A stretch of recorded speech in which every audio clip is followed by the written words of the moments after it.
어떻게든 집을 마련하겠다는 심리가 더 강해지면서 청약에 많은 사람이 몰리고 있습니다. 이유와 전망에 대해 윤지혜 기자와 자세히 알아보겠습니다.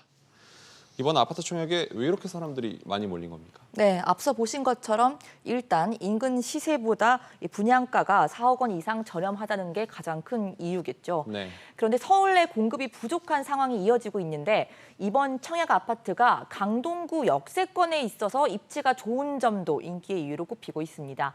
최근 분양 시장을 보면요, 수도권 쏠림 현상이 강하게 나타나고 있습니다.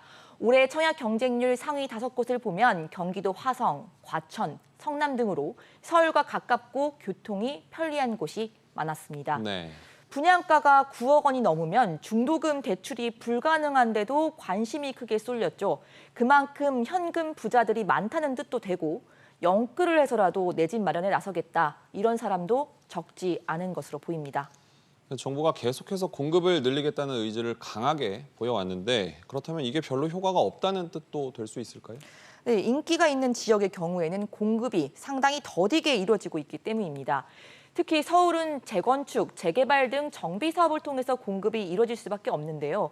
여러 가지 규제로 제속도를 내지 못하고 있는 상황이고, 그래서 공급량이 적기 때문에 경쟁률 또한 높을 수밖에 없습니다. 네. 또 서울 집값이 계속 더 오를 것이라는 기대감도 작용한 걸로 보입니다.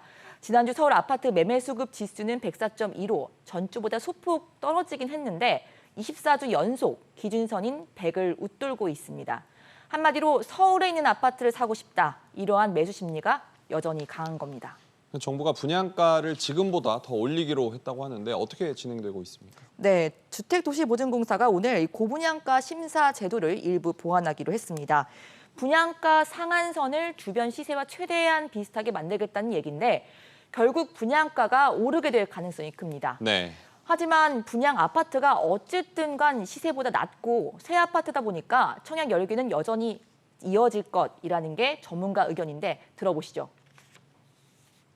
고분양가 심사제도 개선에 따라 분양가 상승이 예상되지만 높은 신축 선호와 시세 대비 낮은 수준의 분양가로 청약 열기는 한동안 지속될 것으로 보입니다. 수도권과 도심의 공급이 충분하다는 시장의 분위기가 형성되는 것 또한 중요해 보입니다. 여전히 많은 시세 차이가 기대할 수 있고 또 공급이 모자라다는 인식, 이게 앞으로 어떻게 작용할지 지켜봐야겠군요. 네. 윤 기자, 잘 들었습니다.